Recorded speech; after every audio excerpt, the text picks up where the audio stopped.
Nous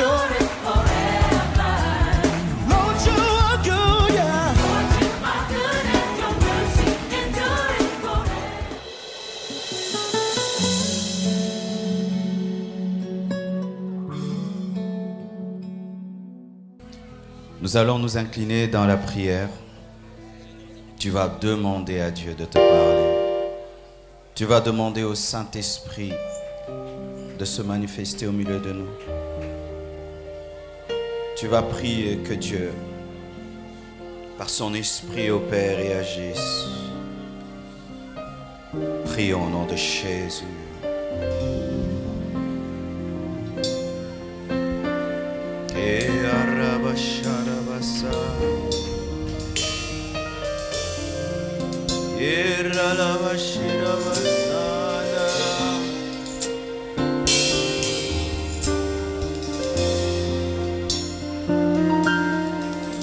Napesi nyoso nayo nabonzi nyoso nayo nabombye lokote nabombye lokote nabombye lokote nabombye lokote nanapesi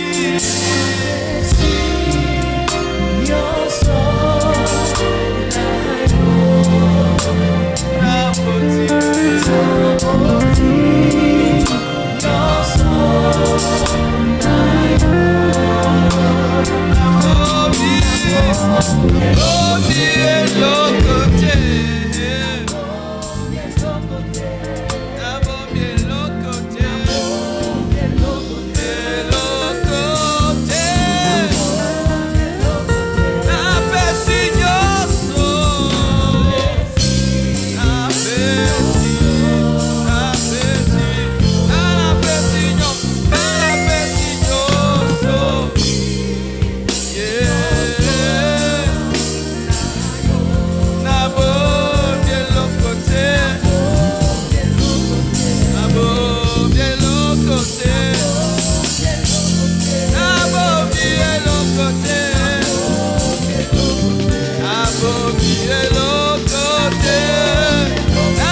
Alléluia.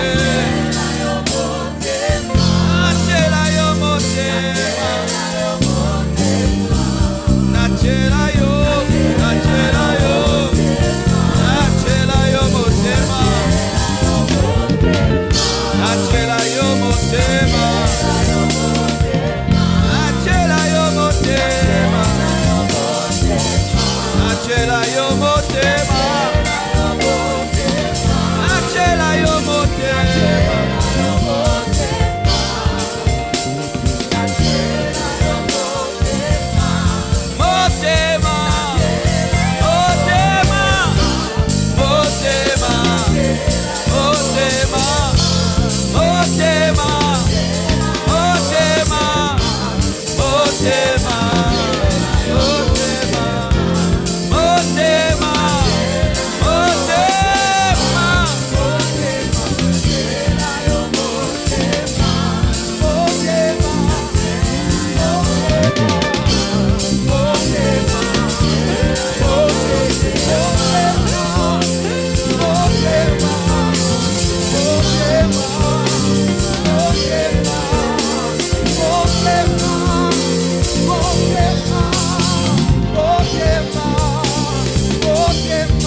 Saint-Esprit, je te prie de remplir ce lieu.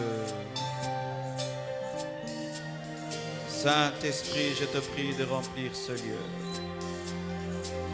Saint-Esprit, je te prie de saturer ce lieu.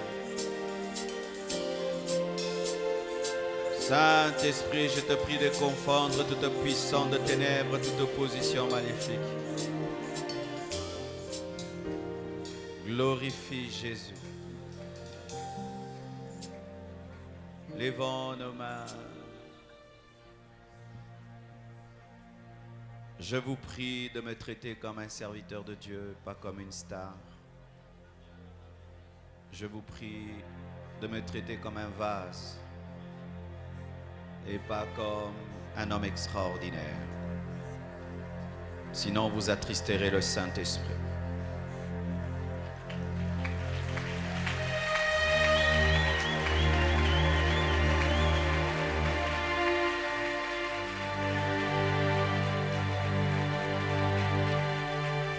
Je suis conscient, Saint-Esprit, qu'aucun homme ne peut être sauvé ce soir sans ton action. Je suis conscient que ce message ne peut le libérer sans ton action. Je te prie de remplir cette parole de vie. Croise cet homme qui pense être venu en ce lieu par sa propre volonté. Croise cette fille qui pense être venue ici parce qu'elle a été invitée. Je demande des bouleversements. Je demande une révolution spirituelle. Je demande un réveil.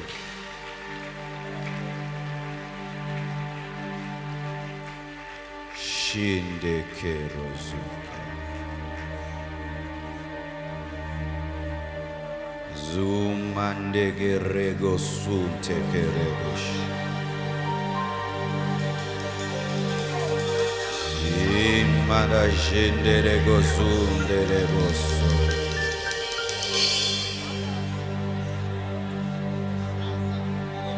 Rome kendeko meri shurazuta. Rume de kozi keride shararabasun tereboso. Lindigaria sumpe keriado sunte keriete shar.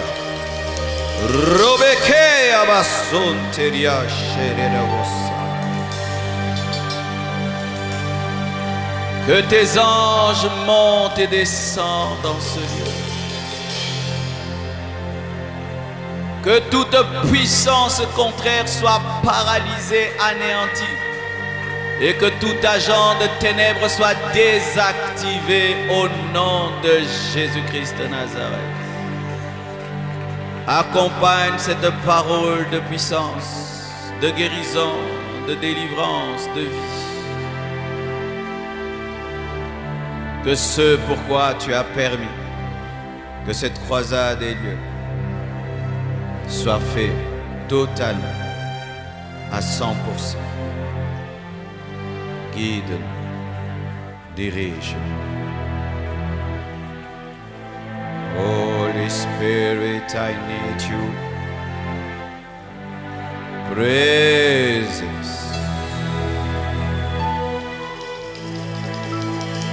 Praise.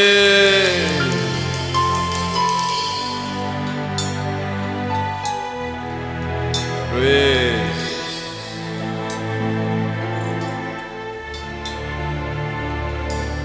Que tous ces hommes aient conscience de toi. Qu'ils aient tous conscience de toi, Jésus.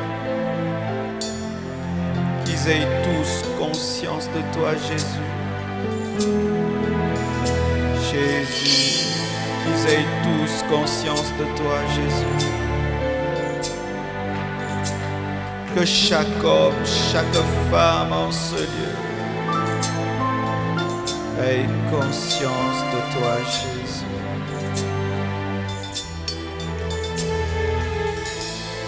Guide, dirige-nous. J'ai ainsi prié, reçu maintenant même. Amen. Gloire à Jésus. Alléluia.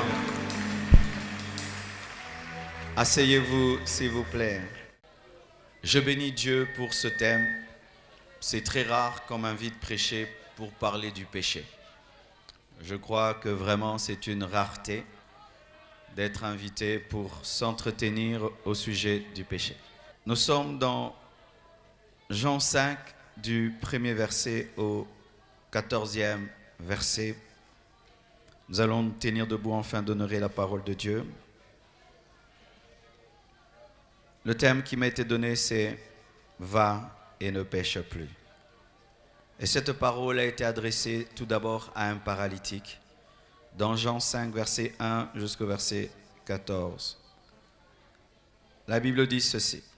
« Après cela, il y eut une fête des Juifs, et Jésus monta à Jérusalem.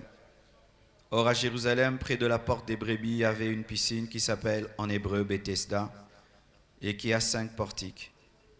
Sous ces portiques étaient couchés un grand nombre des malades, des aveugles, des boiteux, des paralytiques, qui attendaient le mouvement de l'eau, car un ange descendait de temps en temps dans la piscine et agitait l'eau. Et celui qui descendait le premier après que l'eau avait été agitée était guéri, quelle que fût sa maladie. Là se trouvait un homme malade depuis 38 ans. Jésus l'ayant vu coucher et sachant qu'il était malade depuis longtemps, lui dit « Veux-tu être guéri ?» Le malade lui répondit « Seigneur, je n'ai personne pour me jeter dans la piscine quand l'eau est agitée et pendant que j'y vais, un autre descend avant moi. » « Lève-toi, lui dit Jésus, prends ton lit et marche. » Aussitôt cet homme fut guéri. Il prit son lit et marcha. C'était un jour de sabbat. Les Juifs dirent donc à celui qui avait été guéri, « C'est le sabbat, il ne t'est pas permis d'emporter ton lit. » Il leur répondit, « Celui qui m'a guéri m'a dit, prends ton lit et marche. » Ils lui demandèrent, « Qui est l'homme qui t'a dit, prends ton lit et marche ?» Mais celui qui avait été guéri ne savait pas qui c'était, car Jésus avait disparu dans la foule qui était en ce lieu. Depuis, Jésus le trouva dans le temple et lui dit, « Voici, tu as été guéri. Ne pêche plus de peur qu'il ne t'arrive quelque chose de pire. » Va, ne pêche plus de peur qu'il t'arrive quelque chose de pire. Et il a dit la même parole à une femme qui était tombée dans l'adultère, dans Jean 8, du 1er verset au 10e. La Bible dit ceci, Jean 8, 1 à 10. Jésus se rendit à la montagne des Oliviers, mais dès le matin, il alla de nouveau dans le temple, et tout le peuple vint à lui. S'étant assis, il les enseignait. Alors les disciples et les pharisiens amenèrent une femme surprise en adultère, et la plaçant au milieu du peuple, ils dirent à Jésus, « Maître, cette femme a été surprise en flagrant délit d'adultère. Moïse dans la loi nous a ordonné de lapider de telles femmes. Toi donc, que dis-tu » Il disait cela pour l'éprouver afin de pouvoir l'accuser. Mais Jésus s'étant baissé, écrivait avec les doigts sur la terre. Comme il continua à l'interroger, il se releva et leur dit, « Que celui de vous qui est sans péché jette le premier la pierre contre elle. » Et s'étant de nouveau baissé, il écrivait sur la terre. Quand ils entendirent cela, accusés par leur conscience, ils se retirèrent un à un, depuis le plus âgé jusqu'au dernier, et Jésus resta seul avec la femme qui était là au milieu. Alors s'étant relevé et ne voyant plus que la femme, Jésus lui dit, « Femme, où sont ceux qui t'accusaient? Personne ne t'a-t-il condamné ?» Elle répondit, « Non, Seigneur. » Et Jésus lui dit, « Je ne te condamne pas non plus, va et ne pêche plus. » Jésus leur parla de nouveau et dit, « Je suis la lumière du monde. Celui qui me suit ne marchera pas dans les ténèbres, mais il aura la lumière de la vie. » Amen. Nous terminons avec ce passage. Matthieu 12, versets 43-45. Matthieu 12, 43-45. Lorsque l'esprit impur est sorti d'un homme, il va par des lieux arides, cherchant du repos et n'en trouvant point. Alors il dit, « Je retournerai dans ma maison d'où je suis sorti. » Et quand il arrive, il la trouve vide, balayée et ornée. Il s'en va et il prend avec lui 7 autres esprits plus méchants que lui. Il entre dans la maison, s'y établissent, et la dernière condition de cet homme est pire que la première. Il en sera de même pour cette génération méchante. Asseyez-vous, s'il vous plaît. Là, nous voyons 2 histoires différentes. Là, nous voyons 2 histoires différentes. C'est l'histoire d'un paralytique d'abord, qui a pris beaucoup d'années dans sa maladie et qui attendait la guérison. Mais la guérison, en ce temps-là, provenait par un ange qui descendait dans la piscine, mais n'était pas assez fort. Il n'était pas assez soutenu. Et Jésus-Christ vient le trouver là et le guérit sans qu'il ne puisse entrer dans la piscine. Cet homme, quelque temps après, rencontre Jésus-Christ et Jésus-Christ lui dit, « Va et ne pêche plus, de peur que ta condition ne soit pire. » Sa condition, c'était une maladie. Sa condition, c'était une paralysie. Quelque temps après, Jésus-Christ, en train d'enseigner dans une synagogue, voit des hommes qui viennent et jettent à ses pieds une femme qui est tombée dans l'adultère. Elle a trompé son mari. Et il y a eu des hommes qui l'ont attrapée. Et il l'amène auprès de Jésus-Christ qui est venu apporter la grâce et lui demande d'accomplir, d'appliquer la loi de Moïse. Et Jésus-Christ la sauve en éveillant la conscience de ceux qui l'accusent, disant, celui qui n'a jamais péché, soit le premier à lancer la pierre. Et à cette femme aussi, il dit, va et ne pêche pas. 2 choses différentes. Une personne est paralysée. C'est un problème physique. Et une autre personne est trouvée dans le péché. Un problème spirituel. Mais pour les 2 problèmes, Jésus-Christ donne la même réponse, la même consigne. Va et ne pêche pas. Mais il n'a pas dit à la femme qui est tombée dans l'adultère de peur que ta situation ne soit pire. Mais je crois que cela aussi concernait cette femme. Car il y a un principe spirituel qu'il donne dans Matthieu parlant des démons, disant que si un esprit impur quitte un corps, qu'est-ce qu'il fait? il revient et il regarde, il visite cette maison dans laquelle il était, cet homme dans lequel il était. Et s'il trouve que cette personne est vide, ce démon n'entre pas, va chercher des esprits plus forts que lui. 7, et ils vont entrer dans cette maison, dans cette personne, et sa condition sera pire. Donc Jésus-Christ avait dit à cet homme, va et ne pêche pas, de peur que le démon de la paralysie qui était en toi, causé par le péché, n'aille chercher des esprits de paralysie encore plus forts et que ta condition soit pire. Et cette femme adultère, va et ne pêche pas, de peur que ton adultère soit encore pire. Qu'est-ce que Dieu veut nous enseigner au travers de ce passage? Est-ce que je suis libre de vous parler? Voici la première chose que nous enseignent ces 3 passages. Premièrement, le péché engendre la mort. Alléluia. Bien-aimés Congolais, vraiment j'aimerais vous dire et vous regarder. Le péché engendre la mort. De plus en plus dans notre pays, on ne parle plus du péché. Dans les églises, on ne parle plus du péché. Les églises nous parlent la plupart des temps de nos problèmes de mariage, de nos problèmes de voyage, de nos problèmes sociaux. Mais sachez que le premier problème de l'homme n'est pas un problème social. Le premier problème de l'homme, c'est un problème du péché. C'est lorsque le péché est venu sur la terre qu'il y a eu des problèmes sociaux. Avant le péché, il n'y avait pas de problèmes sociaux. Avant le péché, il n'y avait pas un problème de pauvreté, il n'y avait pas un problème de maladie. Et comment nous attaquons-nous à ce qui est engendré au lieu d'attaquer ce qui engendre? Bien-aimés frères et sœurs, le péché engendre la mort.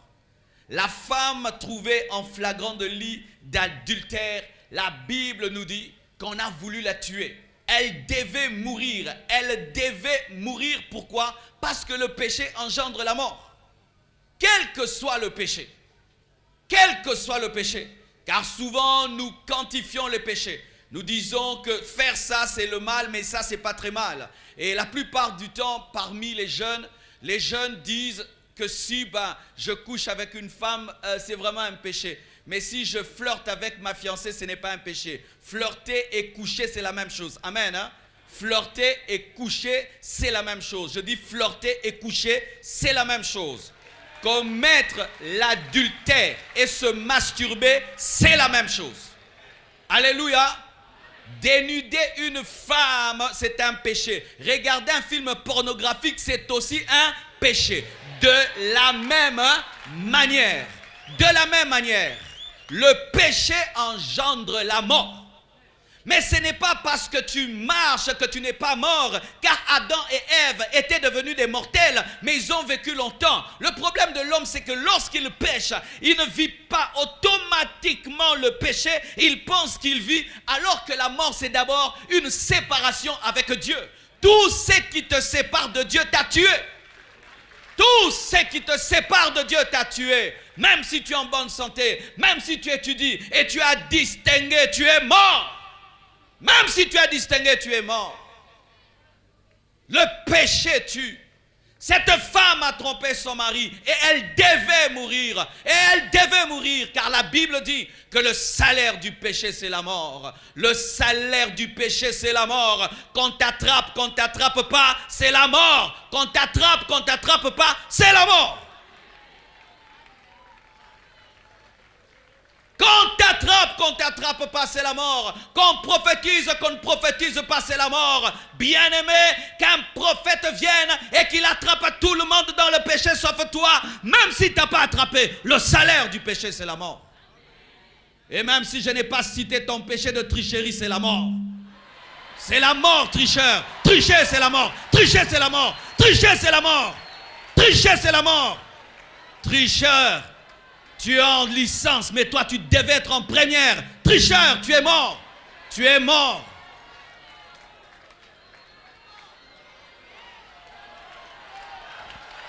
Le péché engendre la mort.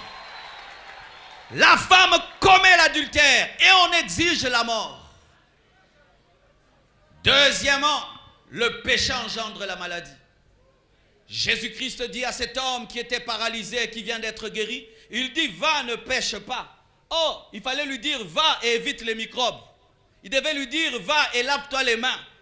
Veille sur ton hygiène alimentaire de peur que tu ne tombes malade. Mais lui dit quoi? Va et ne pêche pas de peur que tu sois paralysé comme avant. Pourquoi? Sa maladie ne provenait pas des bactéries ni des microbes, mais provenait du péché. Oui, bien aimé, tu peux pécher, tu deviens paralytique. Tu peux pécher, tu deviens aveugle. Tu pêches, tu deviens sourd. Tu pêches, tu deviens impuissant. Tu pêches, tu deviens stérile. Combien de cas de stérilité aujourd'hui dans les églises? Beaucoup de cas de stérilité dans les églises causés par le péché. Et vous allez là-bas, on vous enlève des myomes, des fibromes, on vous enlève, mais vous n'enlevez pas le péché. Où est le chirurgien qui enlève le péché? Où est le chirurgien qui enlève le péché? Oh myome, j'ai un myome, c'est pourquoi je n'enfante pas, j'ai un kyste. Mais tu ne dis pas aussi que tu es impudique. Tu ne dis pas que tu es impudique. C'est pourquoi tu ne sais pas donner des enfants à ta femme ou donner des enfants à ton mari. Ça, on ne dit pas. Cette personne était paralysée. Mais Jésus lui dit, ne pêche pas de peur que tu sois paralysé. Pourquoi? La maladie peut provenir du péché.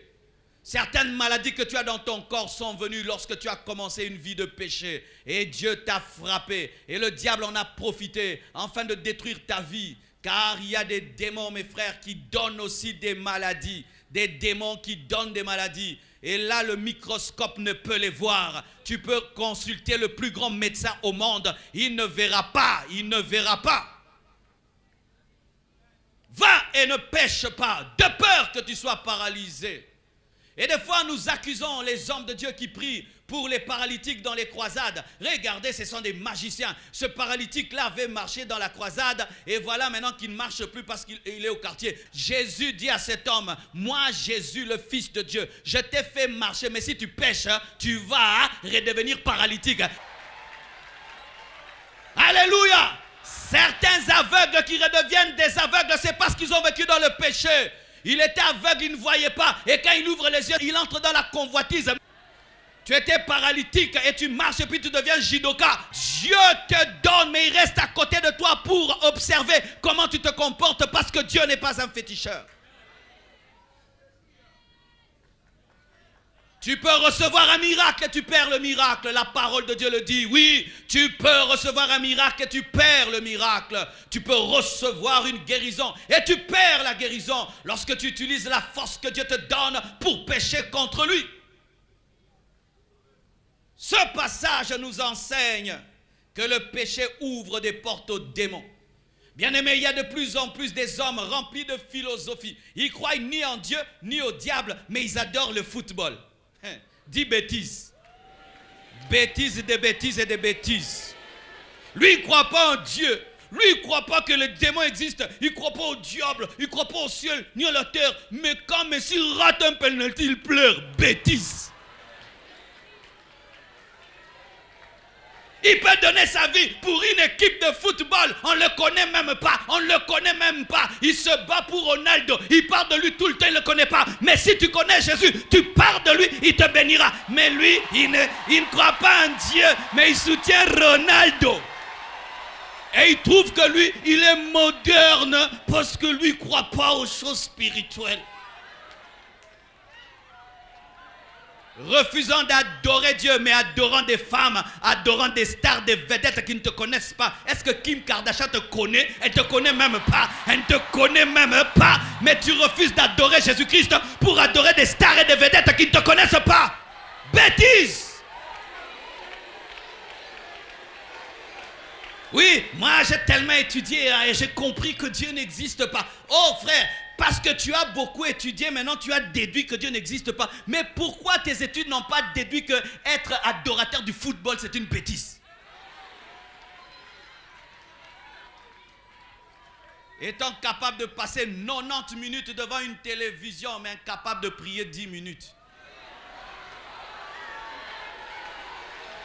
Se plaignant d'aller dans un culte qui dure longtemps, mais tu suis les prolongations non prévues. L'homme moderne, c'est ça. Aujourd'hui, avant de venir ici, j'ai assisté, je crois peut-être ça continue, au mariage du prince Harry et de Meghan. Et voilà, ces gens, beaucoup de ces stars étaient là. Tu vois, ils ne croient pas en Dieu, mais ils sont là pour un mariage. Et il y avait des gens là depuis 6 heures du matin pour voir le mariage d'un jeune de 30 ans et d'une fille de 35 ans depuis le matin. Je préfère passer du temps pour attendre que la gloire de Dieu tombe sur moi, que la présence de Dieu me remplisse, que le Saint-Esprit puisse me donner un oracle, qu'être là en train d'attendre. Elle a porté une robe Givenchy, un parfum ceci, un collier cela. Bien aimé, c'est ça l'insensé. L'homme moderne est devenu insensé. Refusons d'adorer Dieu pour adorer des hommes. Refusons d'adorer Dieu pour adorer des ballons de football. Le monde spirituel existe. L'homme a été créé par le spirituel.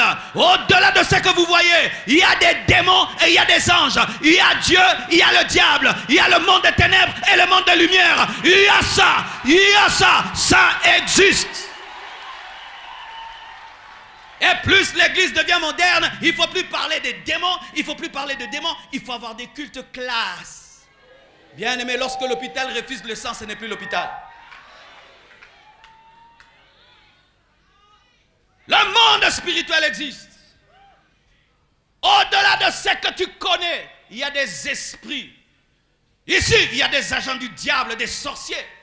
Il y a des magiciens ici. Tu penses que tu es à côté d'une fille, alors que c'est une sirène. Tu es à côté d'un beau garçon. Tu penses que c'est un beau garçon, alors qu'il était envoyé par le monde de ténèbres. Mais oui, je ne te dis pas de discerner ton voisin. Il ne te fera rien. La puissance de Dieu est ici. Il ne te fera rien du tout.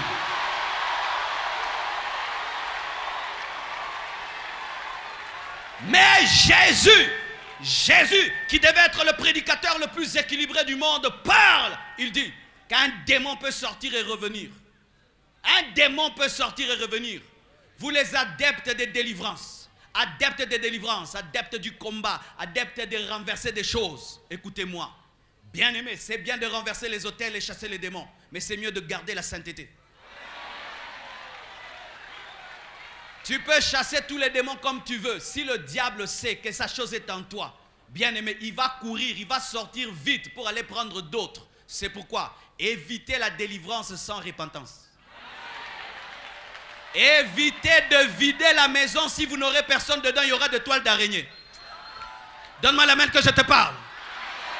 Si tu vides une maison et la maison reste inhabitée, il y aura des cafards, il y aura des choses. Pourquoi? La présence humaine chasse certains animaux. Et lorsque vous voulez être délivré, mais vous ne voulez pas remplir vos vies, vous le faites en vain. Vous vous détruisez davantage. Faire une délivrance sans décider de recevoir Christ, c'est te détruire. Pourquoi? Il y avait un démon. Il va partir, il prend 7 démons. Tu as maintenant combien?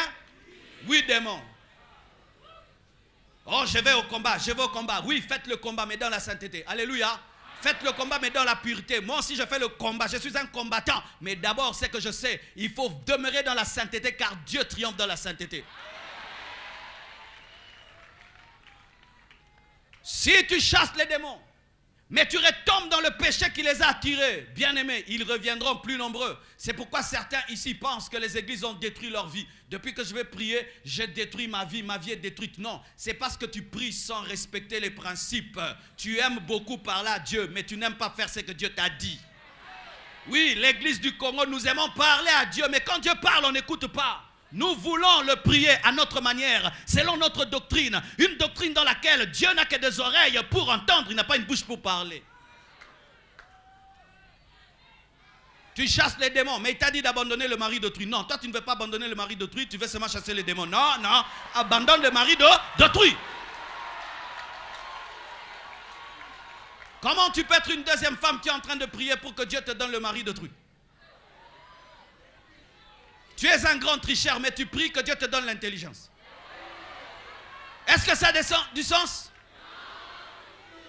Tu veux être libéré de la magie de l'occultisme, alors que toi-même, tu aimes l'occultisme dans ton cœur. Comment tu peux le faire? Mes frères et sœurs, vous devez savoir ceci, que lorsque vous chassez, vous devez remplir. Celui qui chasse sans remplir, c'est détruit. Dieu n'est pas là que pour nous donner. Dieu n'est pas un magicien.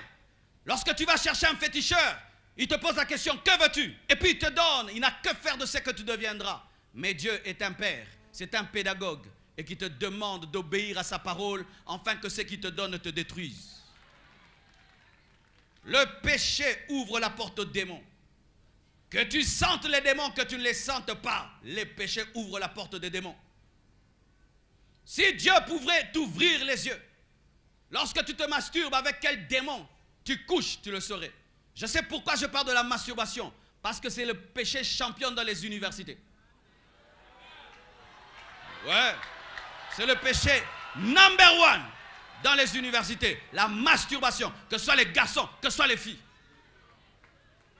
Si tu pouvais voir ce démon, car lorsque tu commets ce péché, tu te concentres soit sur une image féminine ou masculine. Et le fait de te concentrer sur cette image ouvre la porte à un esprit qui couche avec toi. Et demain, quand tu vas te marier, tu deviens frigide, tu deviens impuissant. Et demain, tu n'arrives pas à avoir des enfants parce que par le péché, tu as ouvert la porte au démon.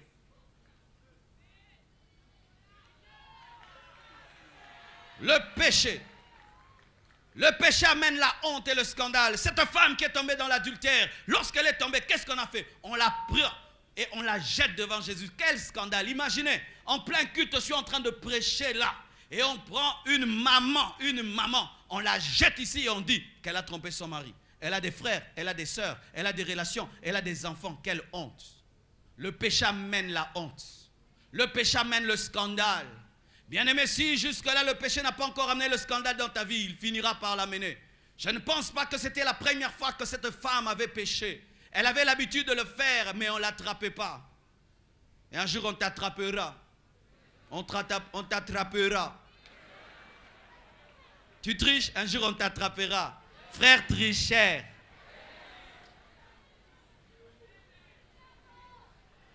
Vous qui péchez en vous cachant. Vous regardez à gauche, vous regardez à droite, devant, derrière. Pourquoi vous ne regardez jamais vers le ciel? Vous regardez à gauche, devant, regardez aussi au ciel. Il y a l'œil de Dieu qui te voit. L'œil de Dieu te voit. Lorsque David est tombé dans l'adultère, il a regardé à gauche, personne, devant personne, au nord personne. Mais il y avait l'œil de l'esprit. Nathan pouvait le voir en train de prendre la femme d'autrui. La honte. Ton père qui est respecté, tu vas l'humilier en attrapant une grossesse, ma soeur. Ton père qui est honoré dans votre famille, tu vas l'humilier en engrossant une fille du quartier. Tu es respecté ici, serviteur de Dieu. Un jour, tu vas engrosser une soeur et tu seras humilié. Un scandale. Un scandale. Le péché amène la honte. Le péché amène le scandale. Cette femme jetée devant tout le monde. Je ne sais pas si son mari a repris cette femme. Je ne pense pas. Peut-être qu'il était même parmi ces hommes. Le péché donne la force à nos ennemis. Ils avaient des pierres contre cette femme. Elle doit mourir. Et je suis sûr que parmi eux, personne ne l'aimait vraiment. Tu as des ennemis, n'est-ce pas? Sur cette terre, il y a des hommes qui ne nous aiment pas. J'ai des ennemis. J'ai des hommes qui désirent ma chute, ma déchéance. Ils prient, ils attendent cela. Et quand je pêche, je leur donne des armes. Lorsque tu pêches, tu manques la sagesse et l'intelligence. Tu donnes des armes aux gens qui veulent te détruire. Car si vous ne savez pas, mes frères et sœurs, sur cette terre, il y a peu d'hommes qui nous aiment vraiment. Et toi-même, tu prends les armes, tu donnes aux gens. Tu armes tes ennemis. Tu dis que tu as des jaloux, mais tes jaloux là, tu leur donnes des armes quand tu vis dans le péché. Ces agents de ténèbres qui rôdent autour de ta vie pour te détruire, sorciers, magiciens, attendent le péché pour te détruire. Une fois, je suis venu dans cette université il y a très très longtemps et j'ai prêché. Une jeune fille m'a suivi, elle était dans la sorcellerie. Sorcière depuis l'âge de 12 ans. Son oncle qui lui a donné la sorcellerie est mort. Et cette fille est venue confesser. Et tu sais comment elle a envoûté les autres filles dans cette université? Par la poudre. Lorsqu'elle a très très chaud, elle voit toutes les autres aussi avoir chaud. Elle sort sa poudre envoûtée. Elle commence à se poudrer le visage. Et comme les filles, Ne rate jamais la poudre. Donne-moi un peu, donne-moi un peu. Et quand les autres commencent à se mettre ce phare ou cette poudre, elle en profite pour leur donner des masques de vieillesse, détruire leur vie. Elle-même, dans cette université, l'a fait. Mais si c'était une chrétienne qui vit dans la sainteté, cette poudre demeure que de la poudre et ne te fera rien du tout. Mais quand tu vis dans le péché, cette poudre ne sera plus une poudre, ce sera un masque de vieillesse. Un masque de vieillesse. Le péché donne des armes à tes ennemis. Et tu en as, mon frère. Certains, tu ne les connais pas, mais tu ne sais pas dans quelle avenue tu vis et que peut-être tes prières dérangent quelqu'un et il a décidé de te détruire. Tu ne sais ce que tu fais. Et lorsque vous êtes ici, vous chantez, vous dansez. Est-ce que vous imaginez la colère que vous donnez au monde des ténèbres? C'est ça le problème des chrétiens des fois. Nous faisons des choses et nous oublions. Et toi qui n'es pas chrétien et qui te plaît même au péché et tu dis votre famille, il y a la sorcellerie dans ma famille. Mon frère, tant que tu restes un pécheur, tu demeures un péché. Tes ennemis ont des armes, des pierres contre toi. Le péché ne peut être vaincu par la loi. Alléluia. C'est pourquoi si je continue mon message comme ça, je n'ai pas bien prêché. Ces hommes ont amené des pierres afin de tuer l'adultère dans la femme adultère. C'était une mauvaise frappe. C'est comme certaines frappes dans des guerres où on envoie une bombe contre le militaire et on tue et les militaires et les civils. Mais Dieu fait des frappes chirurgicales. Dieu, quand il veut lancer sa bombe, il sépare le pécheur du péché. Mais eux voulaient tuer et le péché et le pécheur. Mais Jésus-Christ a séparé le péché du pécheur. Oh, acclamons Jésus. Jésus sépare l'adultère et la femme qui est tombée dans l'adultère. Mais la loi mélange la femme qui est tombée dans l'adultère et l'adultère. C'est pourquoi la loi ne peut changer l'homme. Je peux gueuler sur toi et gueuler sur toi, tu ne changeras jamais. Mais ce n'est que la grâce, ce n'est que l'amour de Dieu qui est capable de libérer le pécheur du péché. Ce n'est que la grâce. Ils avaient la loi et ils voulaient changer cette femme. Ils voulaient la libérer, ils voulaient la délivrer. Mais elle allait mourir adultère. Mais l'amour de Dieu a dit, celui qui n'a jamais péché, qui lance la première pierre. Et personne n'a pu. Seul Jésus-Christ pouvait lancer la pierre. Parce que Jésus était le seul qui n'avait pas péché.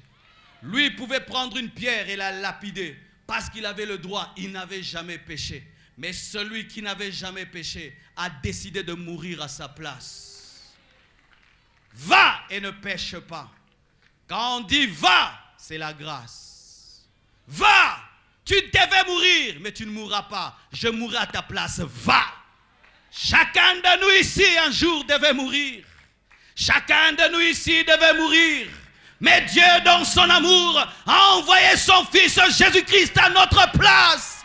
Dieu, dans sa miséricorde, a envoyé son Fils à notre place. Chacun de nous devait être crucifié. Chacun de nous devait finir en enfer. Chacun de nous devait finir dans le feu.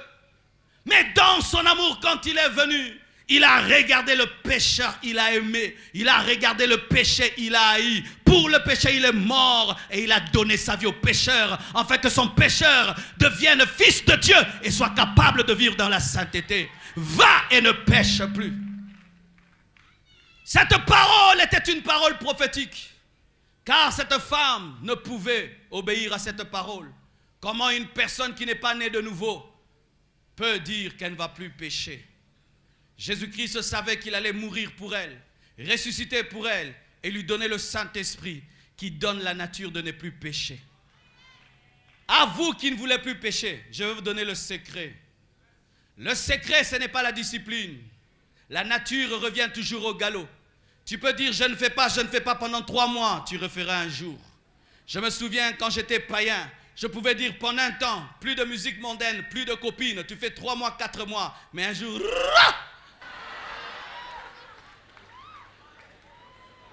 Le bien que tu veux faire, tu n'arrives pas à le faire. Le mal que tu ne veux pas faire, tu n'arrives pas à l'abandonner. Tu es en train de faire quelque chose, mais tu ne l'aimes pas. Mais tu sens une puissance en toi qui te pousse.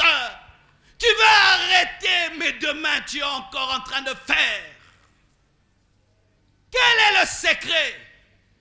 Le secret de la sanctification n'est pas dans la décision. Le secret de la sanctification est dans la transformation. Et quand je parle de transformation, ce n'est pas que toi tu commences à faire des choses, mais tu reçois Christ qui te donne une nature qui produit la sainteté. Et toi tu l'entretiens. Oh, donne-moi la main, je vais te parler.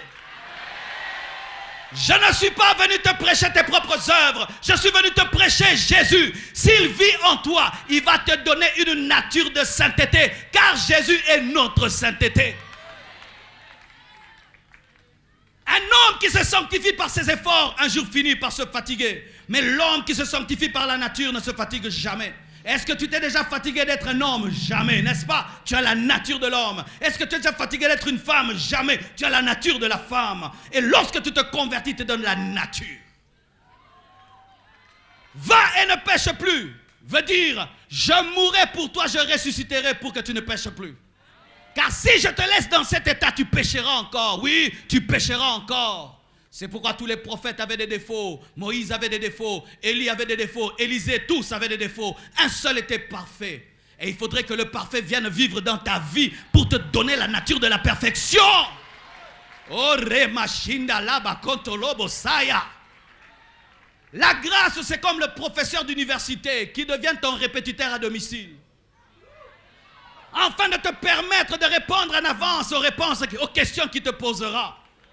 Dieu vient dans l'homme afin que l'homme vive dans la sainteté. Vous voulez vaincre le péché? La solution n'est pas dans le jeûne. La solution n'est pas dans tes décisions. La solution est dans la foi. Oh oui, mes frères, il fut un temps lorsque je prêchais la sainteté comme étant les ensembles des efforts de l'homme. Archi faux. La sainteté, c'est par la foi.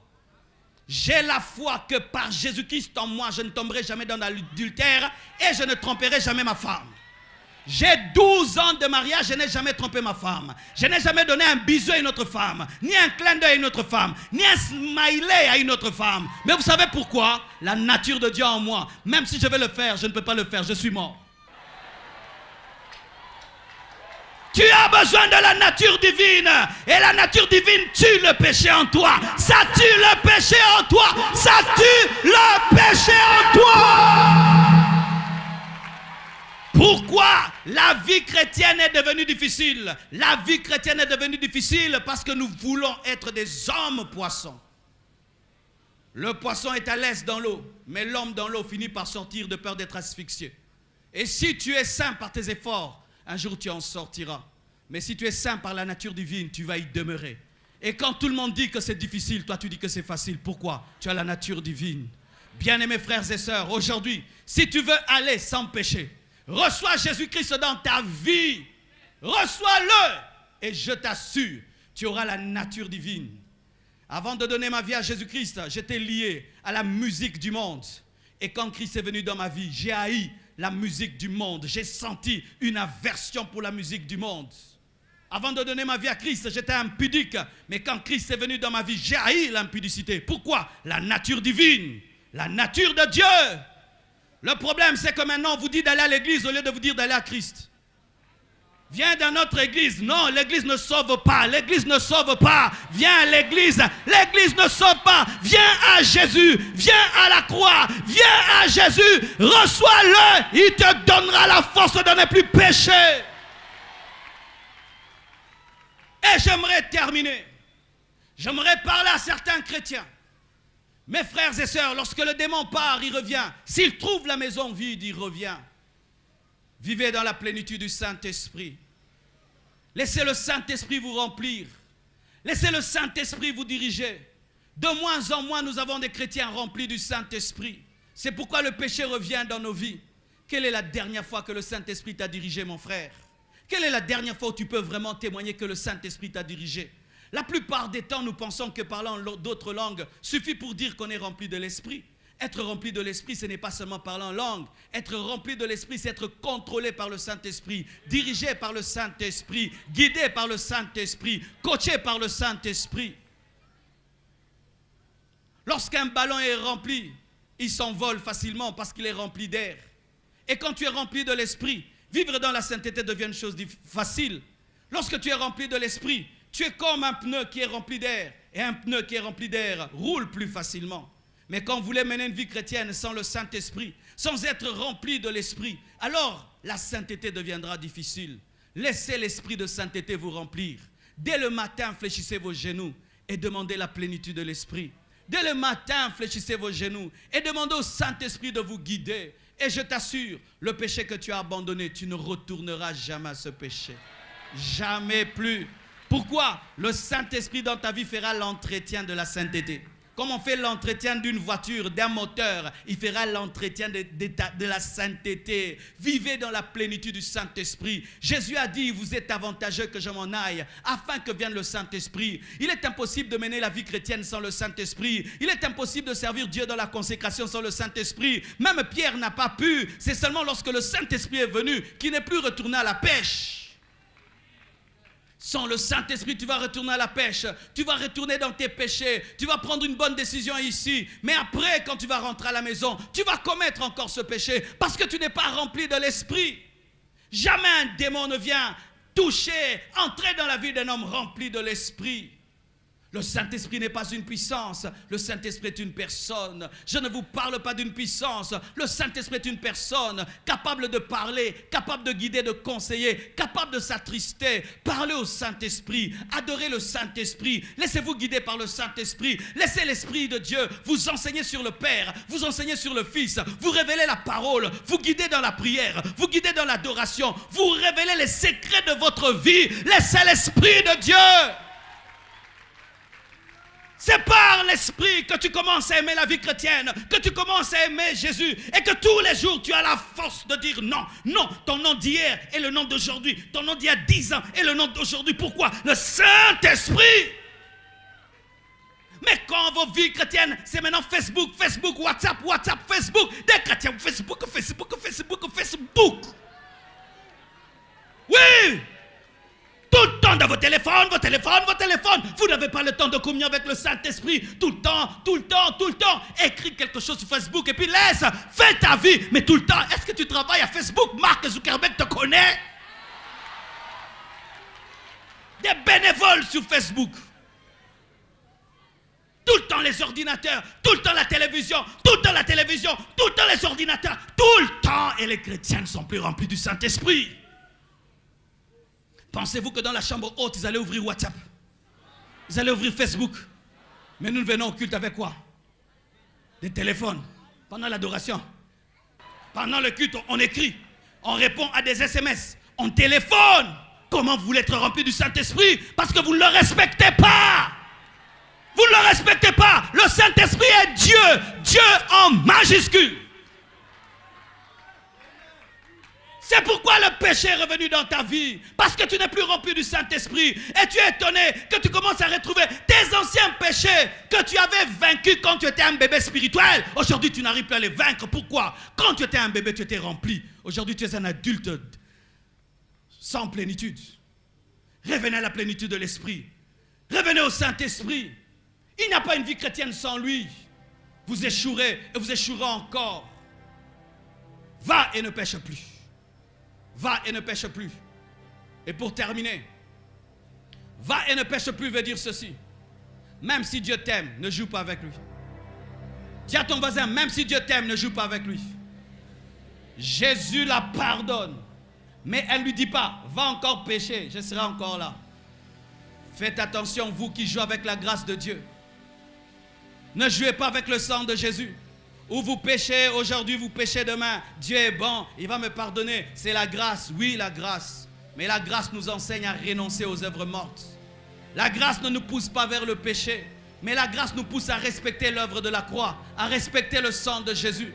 Toute grâce qui te pousse vers le péché, ce n'est pas la grâce de Dieu. La grâce enseigne la haine du péché, le renoncement aux œuvres mortes. La grâce te dit, va et ne pêche plus. Va et ne pêche plus. Va et ne pêche plus. Paul dit, pécherons-nous pour que la grâce surabonde? Loin de là. Toute grâce qui te pousse dans le péché, qui devient une permission pour le péché, n'est pas la grâce de Dieu. Toute grâce qui te pousse à fouler l'œuvre de la croix n'est pas la grâce de Dieu. La vraie grâce t'amène à considérer que tu es un endetté. Ne jouez pas avec le sang de Jésus. Ne jouez pas avec l'amour de Dieu. Ne jouez pas avec le pardon de Dieu. Et certains même ici pensent qu'ils ont une alliance spéciale avec Dieu. Moïse n'est pas entré, le grand Moïse. Moïse n'est pas entré. Es-tu plus que Moïse? Va et ne pêche plus. Enfin, de résumer mon message, voici ce que j'aimerais que tu retiennes. Le péché tue et Jésus sauve. Et sans Jésus, tu ne peux vaincre le péché. Et si tu veux le dominer pour toute la vie, tu as besoin du Saint-Esprit. Que Dieu vous bénisse abondamment.